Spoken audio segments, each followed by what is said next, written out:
This segment of the exchange is sponsored by Pine Rest. 1 in 6 people in the course of their lifetime will have depression. It's a big issue, and the folks at Pine Rest are accustomed to dealing with it. In fact, they are hosting a summit where the issue and topic of depression is prime. And joining me, 2 gentlemen who are a part of the summit. Dr. Eric Achtyes is from Pine Rest, and Dr. Ray DePaulo Jr. from Johns Hopkins University School of Medicine. Good morning and welcome to both of you. Let's lay the groundwork. What's depression? Well, so depression is a clinical brain disease where individuals feel that their mood has really gotten bad. And along with mood, there are things like low energy, difficulty concentrating, difficulty sleeping, sometimes even thoughts of suicide if the depression is very severe. Yeah, so these are the different ways that it may present itself from kind of a light impact to very, very severe when you start talking about depression. I mean, suicide. Well, absolutely right. And so that we at Hopkins treat many of the most severe cases of depression. And these patients actually feel absolutely hopeless. They feel worthless. They feel that life has no meaning for them. And we know it's a brain disease, but we haven't figured out exactly what's wrong in the brain. That's why the brain is the most complicated machine on the planet. And everybody's trying to help us now figure it out.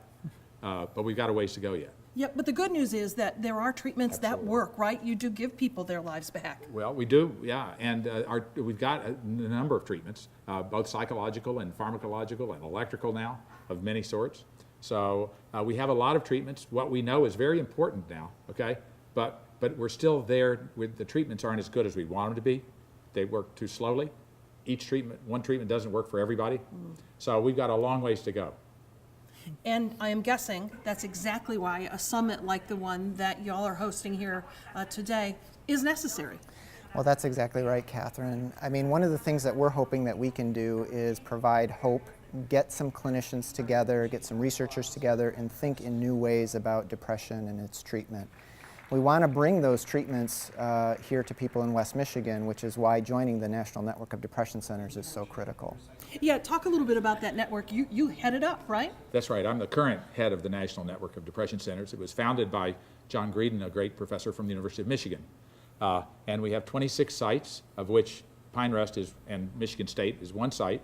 And we really want to be the group that does the patient part of what the National War on Cancer did. Okay? We want to be the people that study the patients and take the laboratory findings and translate them into improved treatment.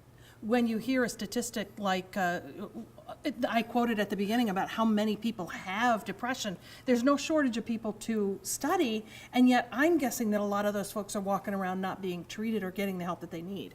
Well, that's absolutely right. And depending on severity, maybe as few as 50% of patients with depression will get treatment. But the issue we're having, there are lots of patients to put in the studies, but in America we have a problem. European centers with National Health Services have their patients already in one big electronic record, okay? We don't. So we need to actually form a union of willing partners who are going to treat a lot of patients and do it together, being connected to each other through electronically. Yeah. For people who may be experiencing some of the symptoms that you described or someone that they love, what do you recommend they do? Where do they start to find the help that's available to them?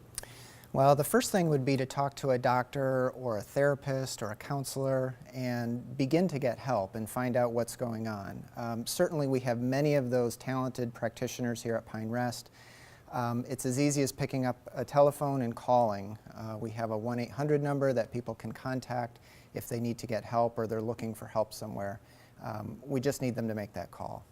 And the truth is that there is a variety of care that kind of has to come around a person, right, who is suffering. Absolutely right. And I like the phrase, tell somebody. That's what we teach the high school children. So we now have a program of teaching high school health class. And the message for young people is tell someone. And it's a lot of young people being diagnosed, isn't that right? Well, a lot of young people have the illness, and now finally some of them are being diagnosed. Yeah, awesome. If you'd like to learn more about the help that's available at Pine Rest for those who suffer from depression, you may find more information on our website. Go to WZZM13.com. You'll find it there. Thank you. Thank you, Kevin. Appreciate it.